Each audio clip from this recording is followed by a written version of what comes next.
नमस्कार प्रिय विद्यार्थियों, मैं doctor Ghanshyam Barwa, government college Shri Ganganagar. आज मैं आपको बताना चाह रहा हूँ कि किस प्रकार से मम्मट ने काव्य प्रकाश में लक्षणा के भेद किए हैं।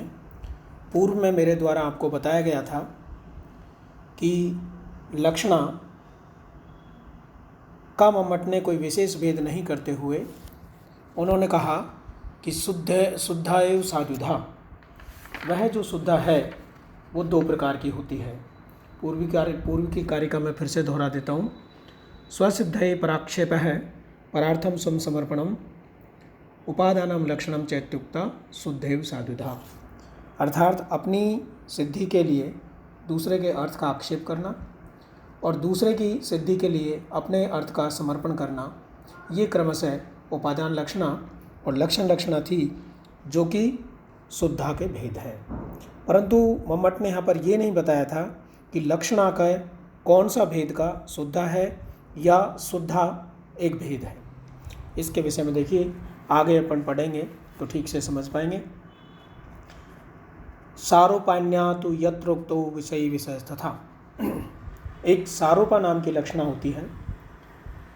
यत्र उक्तो, जहाँ पर कहा जाता है विषयी विषय तथा, विषयी और विषय का शब्द से उल्लेख किया जाता है, वह सारोपा नाम की लक्षणा होती है। आप यहाँ पर सामान्य रूप में सारोपा लक्षणा को समझने का प्रयास करें। सारोपा अन्या, सारोपा एक अन्य लक्षणा का भेद है जहाँ पर विषयी और विषय का शब्द से उल्लेख किया जाता है।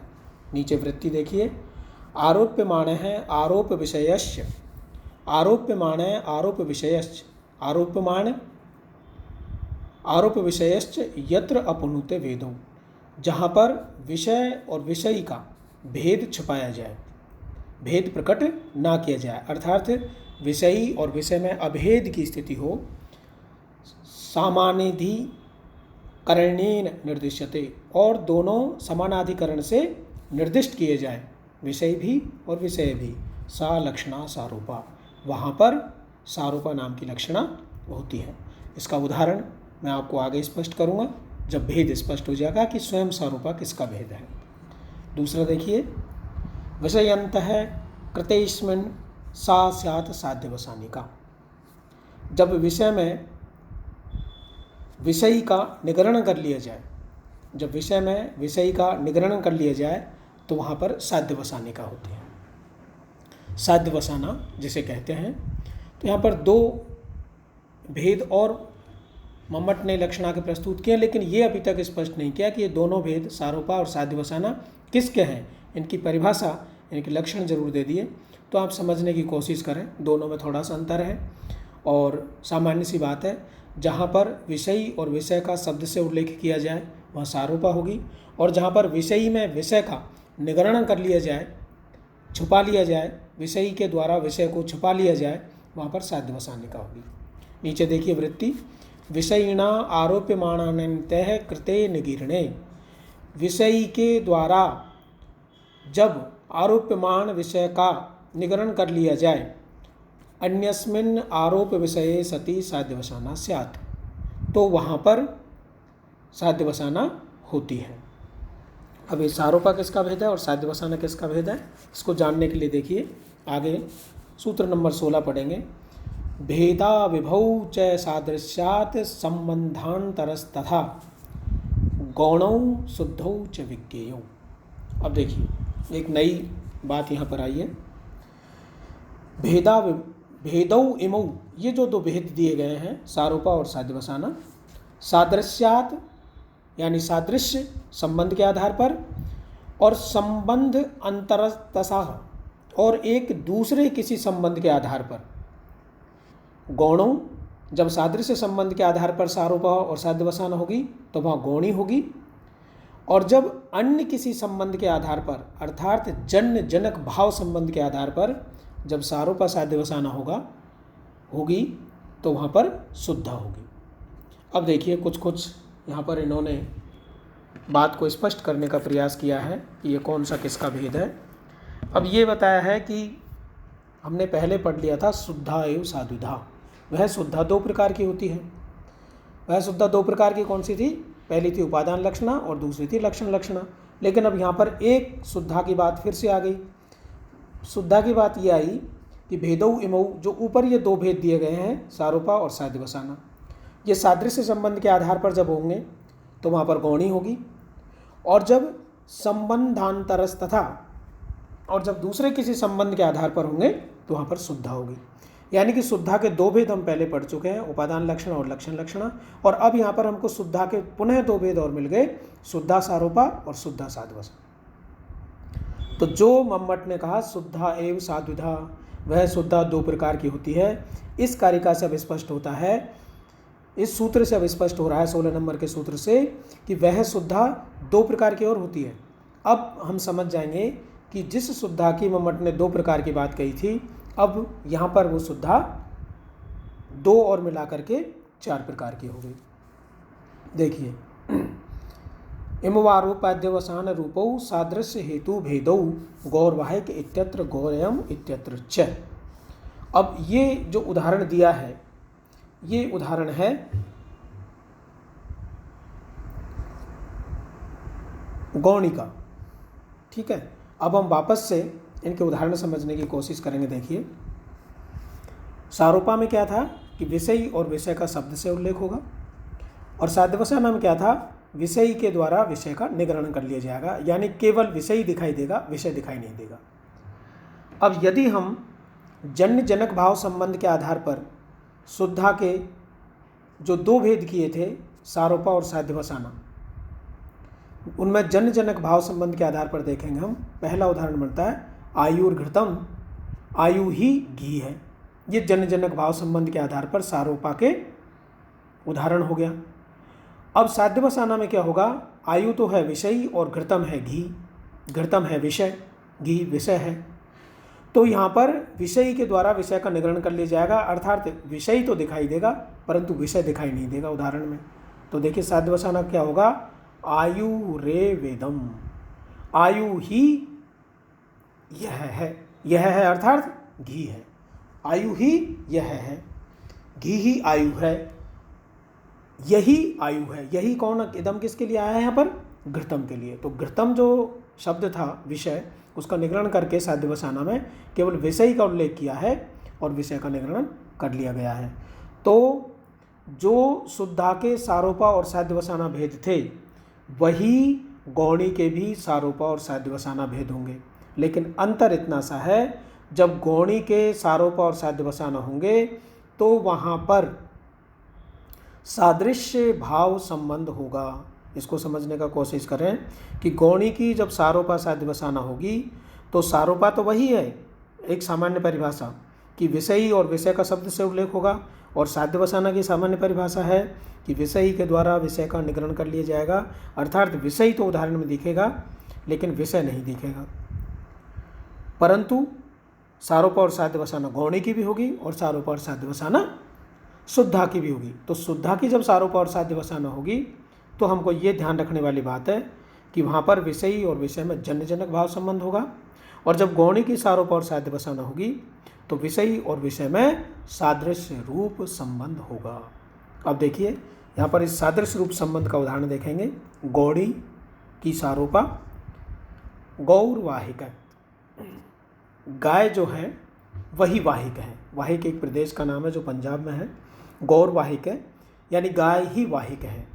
अब देखिए इसकी साध्यवसाना में जो गौ विषयी है वो तो शब्द से उल्लेखित है, लेकिन जो विषय वाहिक है उसका निगरण कर लिया और उसके स्थान पर सर्वनाम का उल्लेख किया, गौरयम, यह जो है यही गौ है, अर्थात वाहिक जो है वही गौ है। इस प्रकार से आप समझ गए होंगे। सूत्र नंबर 17 में देखिए, लक्षणा तेन षड्विधा। मम्मट ने इस प्रकार से लक्षणा के 6 भेद बताए। आद्य भेदाभ्याम सह, पहले के 2 भेदों को लेकर के, यानी कि 4 भेद तो यहाँ हो गए थे, यानी सारूपा और साध्यवसाना जो विशेष रूप में सूत्र नंबर 14 और सूत्र नंबर 15 में जिनकी परिभाषा बताई है, वो सूत्र नंबर 16 के आधार पर देखिए। गौणौ शुद्धौ च विज्ञेयौ, इन सारूपा साध्यवसाना को गौणी के भी भेद मान लो और शुद्धा के भी भेद मान लो। 4 ये हो गए। फिर ये नीचे लक्षणा तेन षड्विधा के नीचे वृत्ति देखिए, आद्य भेदाभ्याम सह, पहले के दो भेद और लीजिए और उन दो भेदों के साथ इन चारों को मिला करके लक्षणा तेन षड्विधा। दो भेद कौन से थे कि शुद्धेव साधुधा उपादानम लक्षणम चैत्युक्तो शुद्धेव साधुधा। वह उपादान लक्षणा और लक्षण लक्षणा के आधार पर शुद्धा दो प्रकार की होती है। अब ये 6 किस प्रकार से हुई है मैं आपको बता देता हूँ। लक्षणा के सीधे हमने पहले दो भेद किए, जैसा कि आपको इसमें चार्ट में दिखाई दे रहा है। शुद्धा, उस शुद्धा का उपादान लक्षणा आपको पहले बता दिया था, उसका यहाँ पर उदाहरण नीचे दे रखा है। कुंता प्रविशंति लक्षण लक्षणा बता दी थी। पिछले व्याख्यान में मैंने आपको गंगायाम घोषे इसका उदाहरण भी समझा दिया था। अब यहाँ पर सारोपा और साध्यवसाना। सारोपा और साध्यवसाना की परिभाषा तो स्पष्ट है कि सारोपा वहाँ होगी जहाँ विषय और विषय शब्द से उल्लेखित होंगे, और साध्यवसाना वहाँ होगी जहाँ विषय में विषय का निगरण कर लिया जाए, लेकिन वो शुद्धा की भी होगी और गौणी की भी होगी। जब शुद्धा की होगी तो वहाँ पर होगा जन्य जनक भाव संबंध, और जब गौणी की होगी तो वहाँ पर विषय और विषय में होगा सादृश्य भाव संबंध। इस प्रकार से लक्षणातेन षड्विधा। अब हम यहाँ पर निश्चित रूप से सूत्र नंबर 18 पर देखेंगे। व्यंग्येन रहिता रूढ़ौ सहिता तु प्रयोजने। व्यंग से रहित रूढ़ी होती है और जिसमें व्यंग होता है वहाँ पर प्रयोजन होता है। अब आप पुनः वहीं पर चलिए जो मूल लक्षणा की परिभाषा थी, वहाँ पर कहा गया था मुख्यार्थवादे तद्योगे रूढ़ी तो अथ प्रयोजनात् अन्यो अर्थो लक्ष्यते यत सा लक्षणा आरोपिता क्रिया। मुख्यार्थवादे तद्योगे, मुख्यार्थ का बाद होने पर, तद्योगे उस मुख्यार्थ से जुड़ा हुआ कोई अन्य अर्थ निकलने पर, रूढ़िता अथ प्रयोजनात् यानी या तो रूढ़ी होगी या प्रयोजन होगा। तो लक्षणा के जो 3 हेतु थे, पहला था मुख्यार्थवाद, दूसरा था तद्योग और तीसरा था रूढ़ी या प्रयोजन। तो जब व्यंग्येन रहिता, जब व्यंग नहीं होगा तब तो रूढ़ी होगी, और जब व्यंग होगा तो प्रयोजनवती होगी। अब इस दोनों के उदाहरण में मैंने आपको वहाँ पर बता दिया था कि प्रयोजनवती का उदाहरण था गंगायाम घोष है और रूढ़ी का उदाहरण था कर्मणि कुशल है। रूढ़ अर्थात जिसमें प्रसिद्धि हो गई हो। अब जैसे कुशल शब्द है तो कुशान लाती थी कुशल है, तो कुशाओं को जो लेकर के आएगा उसे कुशल कहेंगे। लेकिन अब वर्तमान समय में जो कुशल शब्द केवल कुशाओं को लेकर आने वाले के लिए प्रयुक्त होता था, वो अब सभी के लिए प्रयुक्त होने लगा है। तो प्रसिद्धि रूप में उसका अर्थ जो है एक निश्चित जगह पर जाकर के रूढ़ हो गया, एक निश्चित अर्थ में जाकर के रूढ़ हो गया कि कोई भी कार्य को करने वाला व्यक्ति, किसी भी कार्य को प्रवीणता से करने वाला व्यक्ति कुशल कहलाएगा, न कि केवल कुशाओं को ला करके आने वाला व्यक्ति। तो व्यंग्येन रहिता रूढ़ौ, तो रूढ़ी का जहाँ पर उदाहरण होगा वहाँ व्यंग की रहितता होगी, और प्रयोजनवती का जहाँ पर उदाहरण होगा वहाँ व्यंग होगा, क्योंकि प्रयोजनम ही व्यंजन व्यापार गम्यम एव, क्योंकि प्रयोजन व्यंजना के व्यापार से ही प्राप्त होता है। लक्षणा का जो यहाँ पर प्रयोजन था, उस लक्षणा के प्रयोजन में व्यंजना का व्यापार ही है। अब इसको समझने की कोशिश करें आप लोग। अभी तक हमने पढ़ी है अभिधा, उसके बाद पढ़ रहे हैं हम लक्षणा। लेकिन लक्षणा को पढ़ते पढ़ते यहाँ पर एक महत्वपूर्ण बात मम्मट ने बताई है, जिसका आगे जा कर के वो बहुत ही सदुपयोग करने वाले हैं कि प्रयोजनम ही, किसका प्रयोजन?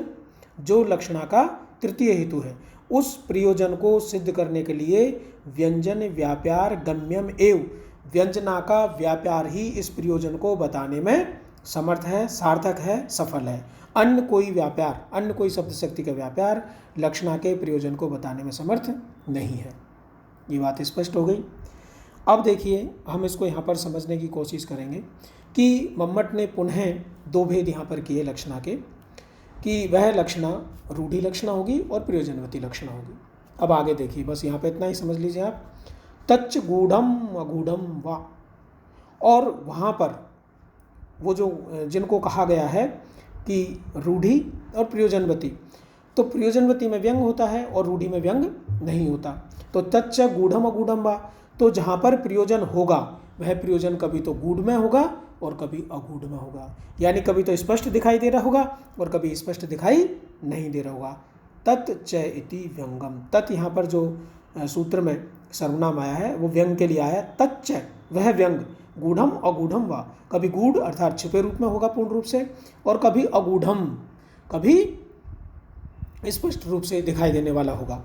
अब यहाँ पर गूढ़ व्यंग और अगूढ़ व्यंग दोनों के बहुत ही अच्छे उदाहरण मैंने यहाँ पर आपको एक एक श्लोक की एक एक पंक्ति, पहला चरण यहाँ पर मैंने आपको दिया है। गूढ़ व्यंग में देखिए क्या है, मुखम विकसित स्मितम वसित वक्र प्रेक्षितम। एक युवती है जिसके आंगिक सौंदर्य से उसके यौवन का परिचय दिया जा रहा है कि वो युवती है। तो इस प्रकार से यहाँ पर नीचे की पंक्ति में है उपदिशति, अर्थात यहाँ पर प्राप्त हो रहा है, यहाँ पर बताया जा रहा है। इस प्रकार से इस युवती के शारीरिक सौंदर्य से यह बताया जा रहा है। मुखम विकसित स्मितम वसित वक्री में प्रेक्षितम, और इस प्रकार से युक्ति के सौंदर्य का वर्णन किया जा रहा है। अब देखिए अगूढ़ व्यंग में क्या होगा, जहाँ पर व्यंग स्पष्ट रूप से दिखाई देगा उसका उदाहरण देखिए। श्री परिचय या जड़ा अपि भवंत्यभिज्ञा विदग्ध चरितानाम, यानी कि लक्ष्मी के साथ रहने से जड़ व्यक्ति भी, मूर्ख व्यक्ति भी ज्ञानी के रूप में व्यवहार करने लगता है। अब इसमें भी एक उपदिशति वाक्य दे रखा है नीचे, उपदिशति कामनी नाम यौवन मद एव ललितानी, कि कामनियों का जो यौवन मद है वो उनको काम की क्रीड़ा के लिए उपदिशति उपदेश देता है। युवावस्था काम क्रीड़ा के लिए उनको उपदेश देती है। तो उपदेशति यहाँ पर इस प्रकार से गूढ़ व्यंग का उदाहरण आपको ऊपर बता दिया गया और अगूढ़ व्यंग का आपको उदाहरण नीचे बता दिया गया। कहने का तात्पर्य यह है कि मम्मट ने यहाँ पर दो भेद किए लक्षणा के। अब ये दो भेद कैसे किए इसको मैंने आगे चार्ट में भली भांति समझाया है। दो भेद किए कि कभी रूढ़ी होगी उसमें व्यंग नहीं होगा, और प्रयोजनवती होगी उसमें व्यंग होगा, क्योंकि प्रयोजन की प्राप्ति के लिए व्यंजना के व्यापार की आवश्यकता होती है। बिना व्यंजना के व्यापार के प्रयोजन की प्राप्ति नहीं होती। तच्च गूढ़म अगूढ़म वा, फिर जो प्रयोजनवती लक्षणा मम्मट ने यहाँ पर बताई है वह दो प्रकार की होगी, गूढ़ व्यंग और अगूढ़ व्यंग। और तत् जो सर्वनाम दिया है वो स्पष्ट रूप से यहाँ पर बताया गया, तच्चेति व्यंगम, कि तत् यहाँ पर मैंने व्यंग के लिए काम में लिया है। अब मैंने गूढ़ का उदाहरण आपको बता दिया, अगूढ़ का उदाहरण बता दिया। तत् ऐसा कथिता त्रिधा, तो यहाँ पर इस प्रकार से ये तीन प्रकार की लक्षणा और उन्होंने बता दी। तीन प्रकार की कैसे समझेंगे हम, लक्षणा के तुरंत उन्होंने दो भेद किए कि वह लक्षणा रूढ़ी और प्रयोजनवती के आधार पर दो भेद की होगी। रूढ़ी कब होगी, जब व्यंग नहीं होगा। प्रयोजनवती कब होगी, जब व्यंग होगा। इस प्रयोजनवती के उन्होंने पुनः दो भेद कर दिए। पुनः दो भेद कौन से किए कि गूढ़ व्यंग और अगूढ़ व्यंग। तो ये सूत्र नंबर 20 को भली भांति समझिए। पहले लक्षणा 3 षड्विधा हमने समझ ली थी कि लक्षणा 6 प्रकार की होती है, लेकिन यहाँ पर कहा है तद ऐसा कथिता त्रिधा, इस प्रकार से इसको 3 प्रकार की और कहा जाता है। 3 प्रकार आप भली भांति समझ गए होंगे। लक्षणा के दो भेद किए, रूढ़ी लक्षणा और प्रयोजनवती लक्षणा। रूढ़ी लक्षणा में व्यंग नहीं होता, यही इसका परिभाषा है, और प्रयोजनवती लक्षणा में व्यंग होता है, ये इसकी परिभाषा है। तो जिसमें प्रयोजनवती में व्यंग होता है उसके दो भेद कर दिए। कभी व्यंग स्पष्ट रूप में होता है और कभी व्यंग अस्पष्ट रूप में होता है। जब स्पष्ट रूप में होता है उसका उदाहरण मैंने आपको मुखम विकसित स्मितम बता दिया। अगूढ़ व्यंग में होगा तो श्री परिचयात जड़ा, मैंने ये आपको उदाहरण बता दिया। तद ऐसा कथिता त्रिधा, इस प्रकार से यह 3 प्रकार की होती है। अब नीचे 21 नंबर सूत्र देखिए, तद भूर लाक्षणिक है, तद भूर लाक्षणिक है। और वहाँ पर इसमें जो शब्द होता है, यानी लक्षणा का जो शब्द होता है वो लाक्षणिक शब्द होता है, क्योंकि प्रत्येक शब्द शक्ति के अपना शब्द होता है। अभिधा का शब्द वाचक है, लक्षणा का शब्द लाक्षणिक है और व्यंजना का शब्द व्यंजक है। तो ये यहाँ पर इन्होंने और स्पष्ट किया है, तदभूर लाक्षणिक है, कि यहाँ पर इस लक्षणा में जो हमको लक्ष्यार्थ की प्राप्ति करवाता है वह लाक्षणिक नामक शब्द होता है। शब्द इति संबध्यते तदभूष तथा दृश्य, क्योंकि वह जो लक्ष्यार्थ है वो उस शब्द के आश्रय में रहता है, उस लाक्षणिक शब्द के आश्रय में रहता है।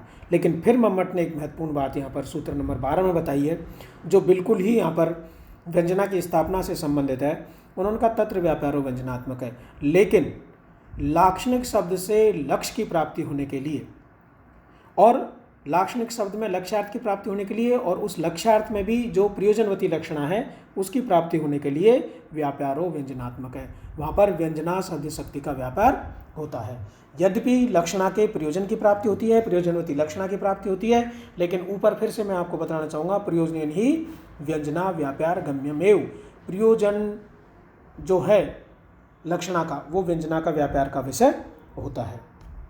अब देखिए यहाँ पर मैंने आपको सारे भेद स्पष्ट कर दिए कि अब मूलतः हम समझेंगे कि लक्षणा जो मैंने आपको पहले बताया था कि लक्षणा दो प्रकार की थी, शुद्धा और गौड़ी, उसको ठीक से यहाँ पर और समझेंगे। पर लक्षणा दो प्रकार की हुई, रूढ़ी और प्रयोजनवती।